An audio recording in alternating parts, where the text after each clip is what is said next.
Hi guys, कैसे हैं आप लोग। हमें उम्मीद है आप लोग बहुत अच्छे होंगे। आप लोग की पढ़ाई बहुत बढ़िया से चल रही होगी। तो आज मैं आप लोग के बीच हाजिर हूँ घटना चक्र का अर्थव्यवस्था का क्लास 4 लेकर। ठीक है, तो हमें उम्मीद है कि इसके पहले वाले क्लास आप लोग को बहुत अच्छा लगा होगा। और अगर आप लोगों ने मेरा चैनल को सब्सक्राइब नहीं किया तो चैनल को सब्सक्राइब कर दीजिएगा, ताकि आने वाले वीडियो का नोटिफिकेशन आप लोग को मिलता रहे। ठीक है, तो चलिए शुरू करते हैं बिना देरी किए हुए। ये जितना भी क्वेश्चन है ना, वो जितना भी अभी तक बीपीएससी का एग्जाम हुआ है, सारा वो प्रीवियस ईयर का क्वेश्चन है। ठीक है, एक भी इधर उधर का नहीं है। तो आप लोग पढ़ कर जाइएगा तो आप कुछ ना कुछ क्वेश्चन एग्जाम में ज़रूर बन जाएगा। ठीक है, तो चलिए शुरू करते हैं।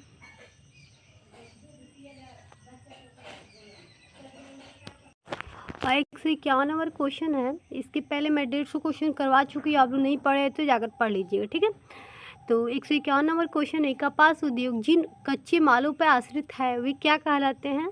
तो भार हास मूलक कहलाते हैं। इसका आंसर ए हो जाएगा। ठीक है, 152 नंबर क्वेश्चन है कि निर्देश निम्नलिखित कथनों पर मनन कीजिए तथा नीचे दिए गए कूटों का प्रयोग करके सही उत्तर चुनिए। तो ये है इसका कथन, गत सदी के 80 दशकांत तक भारतीय उद्योगों ने उपभोक्ता वस्तु उद्योगों से मूलभूत और पूंजीगत वस्तु उद्योगों की संरचनात्मक हस्तांतरण की स्पष्ट प्रवृत्ति को परिलक्षित किया। ठीक है, इसका ये हम लोग कारण पढ़ेंगे। इस अवधि के दौरान उपभोक्ता वस्तुओं की मांग में कमी आई। तो इसका आंसर जो हो जाएगा दोस्तों सी हो जाएगा। ठीक है, ये सही होगा, कथन सही होगा, कारण गलत होगा। इसका कथन जो है वो सही होगा। ठीक है, इसका आंसर ये हो जाएगा। 153 नंबर क्वेश्चन है कि भारत में कोर उद्योग क्या है? भारत में कोर उद्योग क्या है? तो ये कोर उद्योग के मतलब होता है कोयला उद्योग, विद्युत उद्योग, पेट्रोलियम पदार्थ। ठीक है, तो इसका आंसर डी हो जाएगा। ठीक है, 154 नंबर क्वेश्चन आ रहा है कि भारत सरकार के राजस्व का प्रधान स्रोत क्या होता है? तो अप्रत्यक्ष कर होगा। इसका आंसर बी हो जाएगा। ठीक है, 155 नंबर क्वेश्चन आ रहा है कि निम्नलिखित में से कौन सा संघीय बजट 2017 से 18 के अपशिष्ट उद्योगों में सम्मिलित नहीं था? तो ये सी हो जाएगा। भारत को शिक्षित करना जो है वो संघीय बजट में नहीं था, उसका उद्देश्य में सम्मिलित नहीं था। बाकी ये तीनों था, भारत को रूपांतरित करना, भारत को स्वच्छ करना, भारत को ऊर्जावान बनाना। ठीक है, 156 नंबर क्वेश्चन आ रहा है कि भारत में किस वर्ष रेल बजट को आम बजट में मिला दिया? तो 2017 में। 2017 में भारत में किस वर्ष रेल बजट को आम बजट में मिला दिया? 2017 में। रेल बजट को आम बजट में कब मिलाया गया? 2017 में। ठीक है, 157 नंबर क्वेश्चन है कि भारत में राज्य सरकारों के लिए आय का सबसे महत्वपूर्ण स्रोत क्या है? तो बिक्री कर है। इसका आंसर डी हो जाएगा। ठीक है, 158 नंबर क्वेश्चन है, विगत वर्षों में भारत में केंद्र सरकार का सर्वाधिक संपूर्ण व्यय किस क्षेत्र में हुआ? तो विकास में हुआ। ठीक है, इसका आंसर बी हो जाएगा। 159 नंबर क्वेश्चन है कि निम्नलिखित में से कौन सा केंद्रीय सरकार का कर नहीं है? तो भूमि राजस्व जो है वो केंद्रीय सरकार का कर नहीं है। बाकी आयकर, सीमा शुल्क, उत्पाद शुल्क, ये तीनों है। ठीक है, इसका आंसर बी हो जाएगा। 160 नंबर क्वेश्चन आ रहा है कि कौन सा ऐसा कर है जो केंद्रीय सरकार द्वारा लगाया जाता है लेकिन उससे प्राप्त आय को केंद्र और राज्यों में विभाजित किया जाता है? तो निगम कर को। ठीक है, इसका आंसर सी हो जाएगा। 161 नंबर क्वेश्चन है, निम्न में कौन से दो परोक्ष कर है? तो कौन सा है? तो सी हो जाएगा। इसका आंसर बिक्री कर और उत्पाद शुल्क हो जाएगा। इसका आंसर सी हो जाएगा। ठीक है, 162 नंबर क्वेश्चन आ रहा है कि निम्नलिखित प्रत्यक्ष करों में से किस कर से सरकार को अधिकतम राजस्व की प्राप्ति होती है? तो निगम कर। ठीक है, इसका आंसर ए हो जाएगा। 163 नंबर क्वेश्चन आ रहा है कि भारत के वित्त आयोग के संदर्भ में निम्नलिखित कथनों पर विचार करें। तो ये कथन जो है इसका विचार है 2, 3। तो ये हो जाएगा, संविधान के अनुच्छेद 280 के तहत वित्त आयोग का स्थापित किया गया था। सही है। और 3 नंबर है, वित्त आयोग द्वारा की गई सिफारिश प्रकृति में केवल सलाहकार है। ये 2 और 3 सही होगा। ठीक है,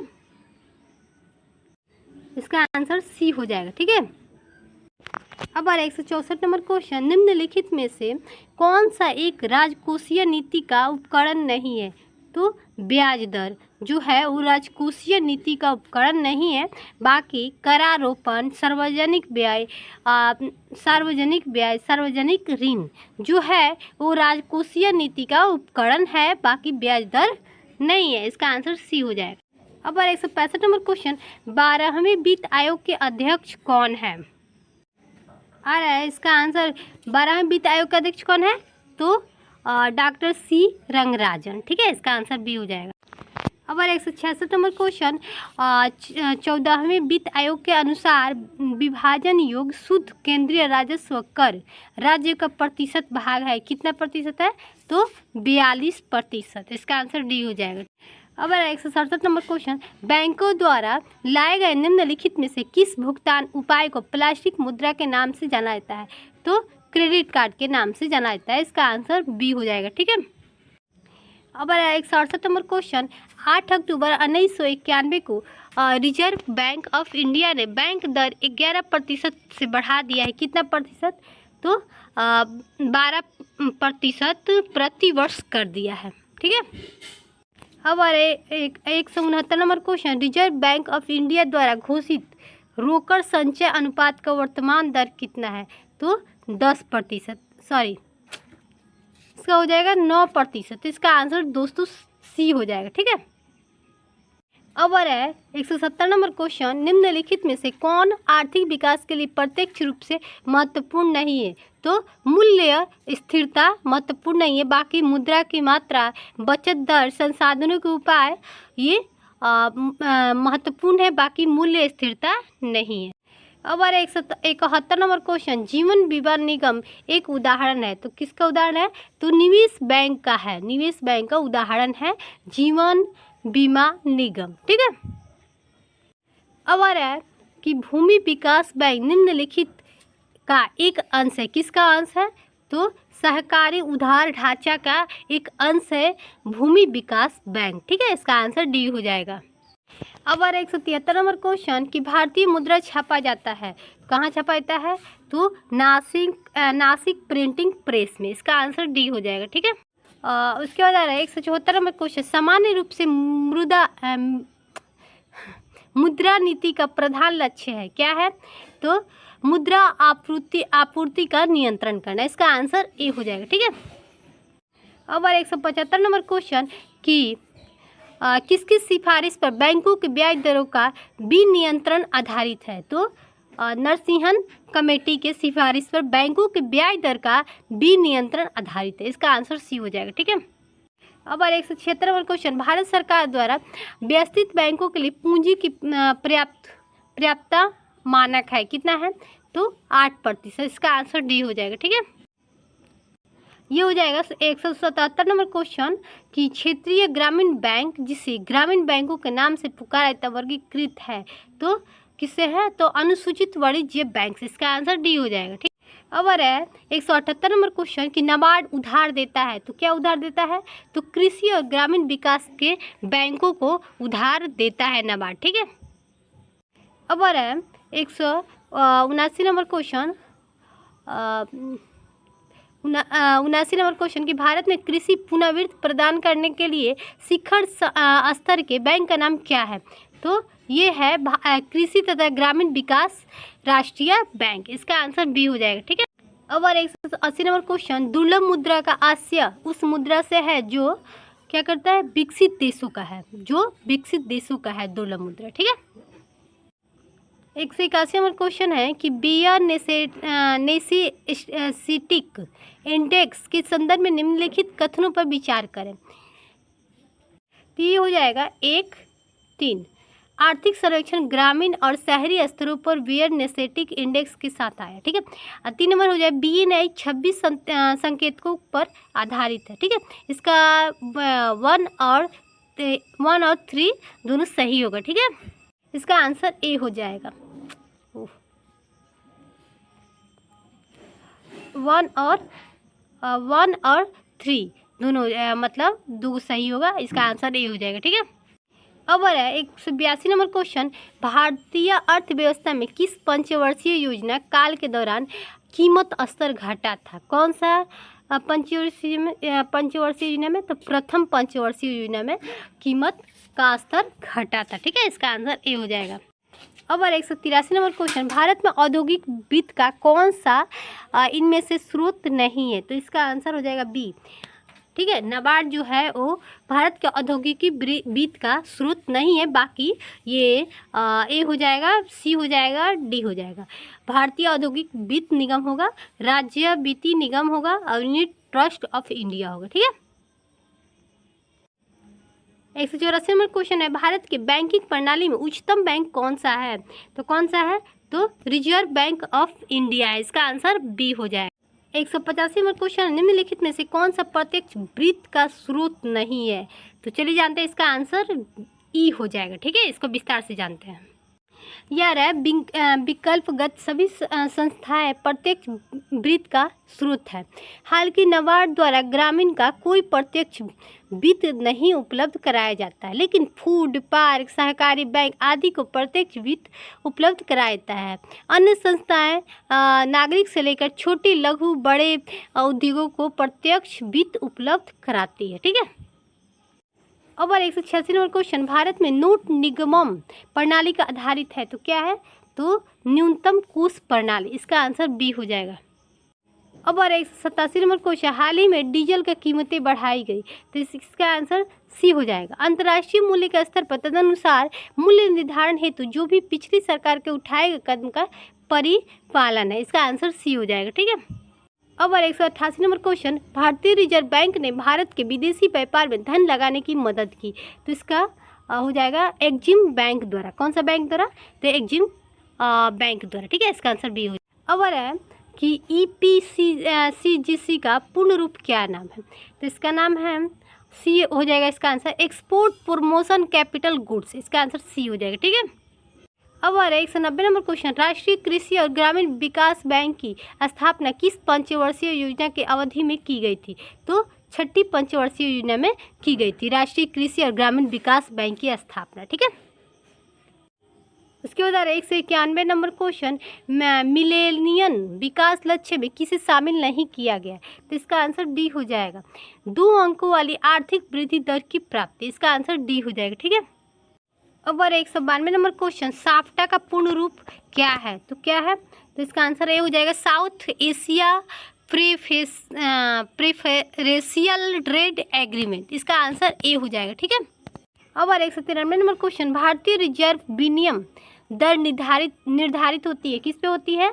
तो उपयुक्त में से कोई नहीं। चलिए बताते हैं इसको विस्तार से। ठीक है, यहाँ पे आ रहा है कि वर्ष 1975 से 1992 तक भारतीय रुपये के विनिमय दर का निर्धारण विकसित देशों की मुद्राओं के एक बास्केट के आधार पर होता है। इस विदेशी मुद्रा बास्केट में 5 देश और समूहों के मुद्राओं पर संयुक्त राज्य अमेरिका का डॉलर, जापान के मुद्रा येन तथा ब्रिटेन के मुद्रा पौंड स्टर्लिंग और चीन के रेनमिनबी तथा यूरो को रखा गया था। मार्च 1992 से 93 तक बाजार और निर्धारित दरों की दोहरी प्रणाली अपनाई गई तथा मार्च 1993 से बाजार में मांग और पूर्ति के आधार पर रुपए का विनिमय दर निर्धारित हो रही है। ठीक है, अब 194 नंबर क्वेश्चन, एपक का पूर्ण रूप क्या है? एपक के पूर्ण APEC का पूर्ण रूप क्या है? तो इसका आंसर डी हो जाएगा, एशिया पैसिफिक इकोनॉमिक कॉर्पोरेशन। इसका आंसर डी हो जाएगा। ठीक है, अब आ रहा है 195 नंबर क्वेश्चन, दक्षिणी एशियाई प्राथमिकता व्यापार समझौता साफ्टा का औपचारिक उद्घाटन कब हुआ? तो कब हुआ? तो 7 दिसंबर 1995 को प्राथमिकी व्यापार समझौता साफ्टा का औपचारिक उद्घाटन हुआ, 7 दिसंबर 1995 को। इसका आंसर सी हो जाएगा। अब 196 नंबर क्वेश्चन, निम्नलिखित देशों में से कौन सा देश सार्क का सदस्य नहीं? तो चीन जो है वो सार्क का सदस्य नहीं है, बाकी मालदीव, म्यांमार, भूटान ये तीनों है। ठीक है, अब है 197 नंबर क्वेश्चन, कौन सा देश दक्षिणी एशियाई क्षेत्रीय सहयोग संगठन का सदस्य नहीं है? तो अफगानिस्तान जो है वो नहीं है, बाकी बांग्लादेश, पाकिस्तान, नेपाल जो है वो दक्षिणी एशियाई क्षेत्रीय संगठन का मतलब सदस्य है, बाकी अफगानिस्तान नहीं है। ठीक है। अब और 198 नंबर क्वेश्चन, भारत के अद्यतन निर्यात आयात व्यापार के संबंध में निम्नलिखित कथनों पर मनन कीजिए। इसका है 1 नंबर, भारत के निर्यात में कपड़ा क्षेत्र का 21% तथा रत्न और आभूषण का 17% योगदान है। दोस्तों इसका आंसर विस्तार से नहीं दिया हुआ है, तो चलिए इसको नेक्स्ट क्वेश्चन देखते हैं, इसको बाद में देखते हैं। ठीक है। अब कह रहा है 199 नंबर क्वेश्चन, वर्ष 2001 से 2 तथा वर्ष 2002 से 3 के दौरान भारत के कृषि व्यापार के संबंध में निम्नलिखित कथनों पर मनन कीजिए। ठीक है, मनन करना है। तो ये है 1 नंबर कि भारत की कुल आयात में कृषि आयात का योगदान लगभग 12% रहा है। तो ये मनन सही नहीं है। ठीक है। अब देखो 2 नंबर देखते हैं, भारत की कुल कृषि आयात मूल्य में खाद्य तेलों का योगदान लगभग 62% रहा है। यस, ये सही हो जाएगा, सही रहेगा, योगदान सही है। अब आ रहा है 3 नंबर कि भारत के कुल निर्यात कृषि निर्यात का योगदान लगभग 4% रहा है। ये भी गलत है। ये है सही, भारत में कुल कृषि निर्यात मूल्य में समुद्री उत्पाद का योगदान लगभग 23% रहा। ठीक है, इसका आंसर ए हो जाएगा 2 और 4। अब कह रहा है कि 2019 से 20 में निम्न में से कौन सा देश भारत के सर्वाधिक व्यापारिक भागीदारी वाला देश है? तो संयुक्त राज्य अमेरिका जो है वो सर्वाधिक व्यापारिक भागीदारी वाला देश है। इसका आंसर ए हो जाएगा। अब आ रहा है 201 नंबर क्वेश्चन, वर्ष 2017 में मांस तथा मांस से निर्मित वस्तुओं के निर्यात में भारत की हिस्सेदारी है तो कितना है? 3% है। इसका आंसर डी हो जाएगा। ठीक है। अब आ रहा है 202 नंबर क्वेश्चन, भारत सरकार ने 2020 से 21 के बजट में एक नई योजना निविक घोषित की है तो अर्थव्यवस्था के निम्न में कौन सा क्षेत्र इस योजना से लाभान्वित है? तो कौन सा है? इसका आंसर डी हो जाएगा, निर्यात क्षेत्र। इसका आंसर डी होगा। ठीक है। 203 नंबर क्वेश्चन, वर्तमान में देश ने ग्रहण किया तो क्या ग्रहण किया? तो चालू खाता के पूर्ण विनियमितता मतलब ग्रहण किया। ठीक है, इसका आंसर सी हो जाए। अब आ रहा है कि 2004 में वित्तीय वर्ष 2018 से 19 में कुल विदेशी मुद्रा प्रारंभिक भंडार में है कितना है? तो 28 करोड़। ठीक है, 28 करोड़ 55 लाख मतलब यही है। ठीक है, इसका आंसर डी हो जाएगा। ठीक है। अब आ रहा है 205 नंबर क्वेश्चन, निम्न में से कौन वित्तीय संस्था विश्व बैंक समूह से संबंधित नहीं है? तो हो जाएगा एडीबी। एडीबी जो है वो वित्तीय संस्था से विश्व बैंक समूह से संबंधित नहीं है, बाकी आईएफसी, आईबीआरडी, आईडीए। ठीक है। अब आ रहा 206 नंबर क्वेश्चन, डब्ल्यूटीओ अस्तित्व में कब आया? डब्ल्यूटीओ अस्तित्व में कब आया? तो जनवरी 1995 में डब्ल्यूटीओ आया अस्तित्व में। ठीक है। अब आ रहा 207 नंबर क्वेश्चन, किस वर्ष में भारतीय रुपए का महीनों में 2 बार अवमूल्यन किया गया? तो 1991 में। ठीक है। अब आ रहा है 208 नंबर क्वेश्चन, भारत के लिए किस देश की सर्वाधिक द्विपक्षीय सहायता आती है? तो जापान हो जाएगा। इसका आंसर बी होगा। ठीक है। अब आ रहा है 209 नंबर क्वेश्चन, अर्थशास्त्र में सन 1998 में नोबेल पुरस्कार किसे मिला? तो किसे मिला? अमर्त्य सेन को मिला। इसका आंसर सी हो जाएगा। ठीक है।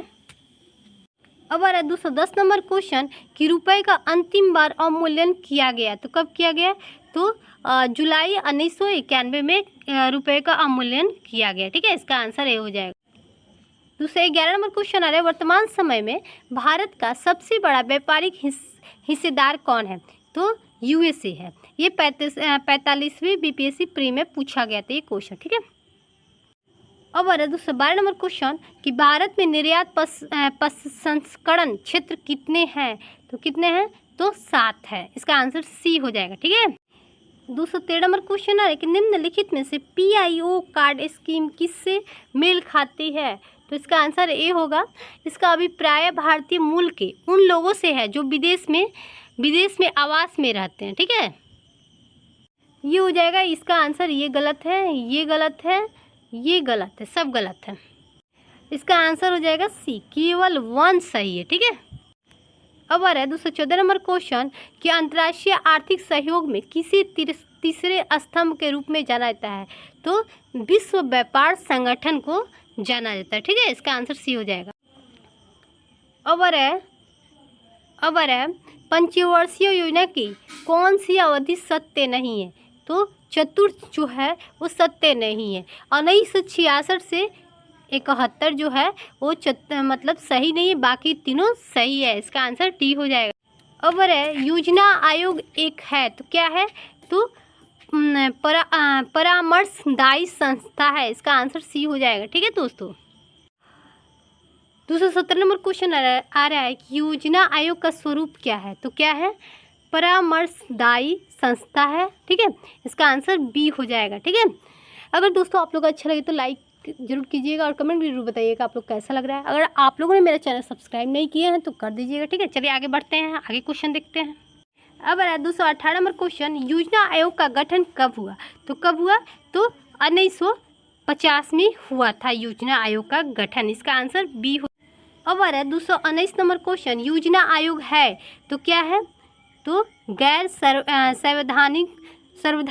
संवैधानिक निकाय है। इसका आंसर सी हो जाएगा। ठीक है, अब आ रहा है 220 नंबर क्वेश्चन, भारत में नियोजित अर्थव्यवस्था आधारित है तो भारत में कौन सी अर्थव्यवस्था है? तो मिश्रित अर्थव्यवस्था है। इसका आंसर बी हो जाएगा। ठीक है, अब आ रहा है 221 नंबर क्वेश्चन, 8वीं पंचवर्षीय योजना प्राथमिकता देता है रोजगार बढ़ाने को। ठीक है, इसका आंसर ए हो जाएगा।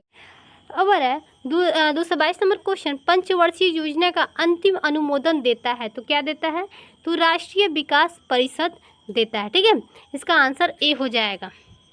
अब आ रहा है 223 नंबर क्वेश्चन कि पंचवर्षीय योजनाओं के मसौदे को अंतिम रूप से कौन स्वीकृति प्रदान करता है? तो कौन करता है? तो राष्ट्रीय विकास परिषद करता है। इसका आंसर सी हो जाएगा। ठीक है, अब आ रहा है 224 नंबर क्वेश्चन, भारत के 8वीं पंचवर्षीय योजना की अवधि है तो क्या है? 1952 से 1957। ठीक है, इसका आंसर सी हो जाएगा। अब आ रहा है 225 नंबर क्वेश्चन कि आठवीं योजना के अंतर्गत जीडीपी को निम्न स्तर तक बढ़ाने का लक्ष्य निर्धारित किया गया था। कितना किया गया है? तो 5.6%। इसका आंसर डी हो जाएगा। अब आ रहा है 226 नंबर क्वेश्चन, भारत में योजना आयोग था कब से कब? तो 1966 से 69 तक अवकाश था, मतलब छुट्टी थी। योजना अवकाश मतलब उतना दिन छुट्टी रहा 3 साल तक। ठीक है, अब 227 नंबर क्वेश्चन कि भारत के 9वीं पंचवर्षीय योजना के अवधि क्या है? तो 1997 से 2002 तक। ठीक है, अब आ रहा है 7वीं पंचवर्षीय योजना में विकासीय व्यय में वार्षिक वृद्धि का प्रतिशत है तो कितना है? 26.21% है। इनमें से कोई नहीं होगा। ठीक है, अब आ रहा है 229 नंबर क्वेश्चन, जिला नियोजन एवं विकास परिषद के प्रधान कौन होता है? तो कौन होता है? तो जिला नियोजन पदाधिकारी होता है। इसका आंसर सी हो जाएगा। अब आ रहा है 230 नंबर क्वेश्चन, आर्थिक नियोजन विषय है तो क्या है? तो समवर्ती सूची में है। इसका आंसर सी हो जाएगा। आर्थिक नियोजन कहाँ आता है? कौन सा विषय में आता है? तो समवर्ती सूची में आता है। ठीक है, अब आ रहा है 231 नंबर क्वेश्चन, दूसरी पंचवर्षीय योजना की रूपरेखा किसने तैयार किया था?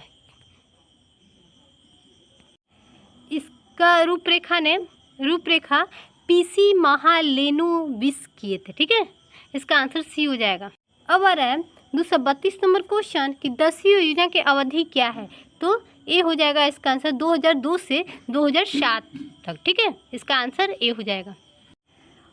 उसके बाद आ रहा है 233 नंबर क्वेश्चन, भारत में जनसंख्या वृद्धि के इतिहास में कौन सा वर्ष महाविभाजन का वर्ष कहलाता है? तो कौन सा कहलाता है? 1921। ठीक है, लघु विभाजन किसको कहा जाता है? तो 1951 को। ठीक है, अब आ रहा है 234 नंबर क्वेश्चन कि भारत में जनसंख्या अध्ययन में कौन सा जनगणना वर्ष डेमोग्राफिक डिवाइड के नाम से जाना जाता है? तो 1921 को जाना जाता है। ठीक है, इसका आंसर। अब आ रहा है 235 नंबर क्वेश्चन, भारत के ग्रामीण आबादी का कितना प्रतिशत जनसंख्या प्राइमरी शिक्षा की सुविधा प्राप्त करती है? तो 94%। इसका आंसर ए हो जाएगा। ठीक है, अब आ रहा है कि वर्ष 2000 से 2001 की जनगणना के अनुसार निम्नलिखित में से कौन सा राज्य साक्षरता के राष्ट्रीय स्तर से सबसे नीचे था, तो कौन था? तो उड़ीसा था। इसका आंसर सी हो जाएगा। अब है 237 नंबर क्वेश्चन कि वर्ष 2001 के जनगणना के अनुसार सर्वाधिक कुल शहरी जनसंख्या वाला राज्य कौन सा है? तो कौन सा है? तो महाराष्ट्र है। ठीक है, इसका आंसर बी हो। 238 नंबर क्वेश्चन, पारिस्थितिकी संतुलन बनाए रखने के लिए न्यूनतम वन आवरण अनिवार्य है, तो कितना है? तो संपूर्ण 33%। इसका आंसर डी हो जाएगा। 239 नंबर क्वेश्चन है कि प्रसिद्ध पर्यावरण विशेषज्ञ सुंदरलाल बहुगुणा किस काम के लिए जाने जाते हैं? तो चिपको आंदोलन के लिए जाने जाते हैं। इसका आंसर ए हो जाएगा। अब है 240 नंबर क्वेश्चन, राष्ट्रीय पर्यावरण शोध संस्था स्थित है कहाँ पे है? तो कहाँ है? तो नागपुर में है। ठीक है। अब है 241 नंबर क्वेश्चन कि भारत का सबसे अधिक जनसंख्या वाला शहर कौन सा है? तो कोलकाता है। इसका आंसर बी हो जाएगा। अब है 242 नंबर क्वेश्चन नंबर कि भारत में शहरी जनसंख्या कुल जनसंख्या के प्रतिशत है, तो कितना है? तो 25.72 है। ठीक है, इसका आंसर ए हो जाएगा। 243 नंबर क्वेश्चन है कि 1991 की जनगणना के अनुसार भारत की जनसंख्या कितना थी? तो 84.4 करोड़ थी। ठीक है, इसका आंसर सी हो जाएगा। 244 नंबर क्वेश्चन आ रहा है कि अंतिम जनगणना प्रतिवेदन के अनुसार भारत की जनसंख्या वृद्धि दर थी, कितना थी? इसका इनमें से कोई नहीं होगा। 23.85% थे। ठीक है, इनमें इसका आंसर यही होगा। अब आ रहा है नवीनतम जनगणना के अनुसार भारत में जनसंख्या का औसत वार्षिक वृद्धि दर है, तो कितना है? तो बी हो जाएगा, कमी का रुख दिखाती थी। ये इसका आंसर हो जाएगा। ठीक है। अब 246 नंबर क्वेश्चन, 1971 से 81 की तुलना में 1981 से 1991 के बीच भारत में जनसंख्या का दशक आधार वृद्धि दर सीमांत रूप से तो क्या है? ये हो जाएगा घट गया। ठीक है, इसका आंसर सी हो जाएगा। अब आ रहा है 247 नंबर क्वेश्चन, विश्व में सर्वाधिक जनसंख्या वाला देश तो कौन सा है? तो चीन है। इसका आंसर सी हो जाएगा दोस्तों। अब आ रहा है 248 नंबर क्वेश्चन कि दिसंबर 2018 के अनुसार विश्व के निम्न देशों में से किस देश में सबसे अधिक भारतीय आबादी है? तो कौन सा है ऐसा देश? तो संयुक्त राज्य अमेरिका ऐसा देश है जहाँ पे भारत के सबसे अधिक आबादी है। ठीक है। अब आ रहा है 249 नंबर क्वेश्चन, जनांकीय में लिंग अनुपात का संदर्भ है, तो क्या है? प्रति 1000 पुरुषों के साथ महिलाओं के अनुपात से। ठीक है, इसका आंसर सी हो जाएगा। अब आ रहा है 250 नंबर क्वेश्चन, किस राज्य में अधिकतम जनसंख्या घनत्व है? तो किस राज्य में है? तो पश्चिम बंगाल में। दोस्तों ये सब चेंज होते रहता है। ठीक है, तो अभी इसमें दिया है पश्चिम बंगाल, तो इसका आंसर सी हो जाएगा। उसके बाद आ रहा है 291 नंबर क्वेश्चन कि भारत के किस राज्य में सर्वाधिक जनसंख्या घनत्व पाया जाता है? तो पश्चिम बंगाल। इसका आंसर बी हो जाएगा दोस्तों। ठीक है। अब आ रहा है 252 नंबर क्वेश्चन कि 1991 की जनगणना के अनुसार भारतीय अर्थव्यवस्था में जन्म दर है, तो कितना है? इसका देखिए, इसका आंसर हो जाएगा आपका ए, 30.0 प्रति 1000। ठीक है। अब आ रहा है 253 नंबर क्वेश्चन कि 2011 के जनगणना के अनुसार निम्नलिखित में से किस धार्मिक समूह में सर्वाधिक साक्षरता दर प्रतिशत दर की गई है? तो कौन सा है? तो जैन धर्म। ठीक है, इसका आंसर डी हो जाएगा। अब आ रहा है 254 नंबर क्वेश्चन कि भारतीय जनगणना 2011 के अनुसार पुरुषों एवं स्त्रियों दोनों में प्रतिशत साक्षरता किस राज्य की न्यूनतम है? तो कौन सा है? तो सी हो जाएगा। ठीक है, सबसे कम साक्षरता दर मतलब सबसे कम पढ़े लिखे लोग बिहार में हैं, महिला और पुरुष दोनों में। ठीक है, अभी भी है। इसका आंसर। अब 255 नंबर क्वेश्चन, 2011 के जनगणना के अनुसार भारत के किस राज्य के आदिवासियों की आबादी का प्रतिशत उनकी कुल आबादियों की तुलना में सबसे अधिक है? तो कौन सा है? तो सी है, मिजोरम में है। ठीक है दोस्तों, कैसा लगा ये हमारा क्लास? हमें उम्मीद है आप लोगों को अच्छा लगा होगा। अगर अच्छा लगे तो लाइक जरूर कीजिएगा और कमेंट में जरूर बताइएगा आप लोग कैसा लगता है हमारा क्लास। ठीक है, तो आज हमारा अर्थव्यवस्था का क्लास समाप्त हो गया और नेक्स्ट में क्लास लेकर आऊँगी, तो हो सकेगा तो मैं साइंस की क्लास या स्पेशल बिहार की क्लास लेकर आऊँगी। ठीक है, तो फिर मिलते हैं नेक्स्ट क्लास में। बाय।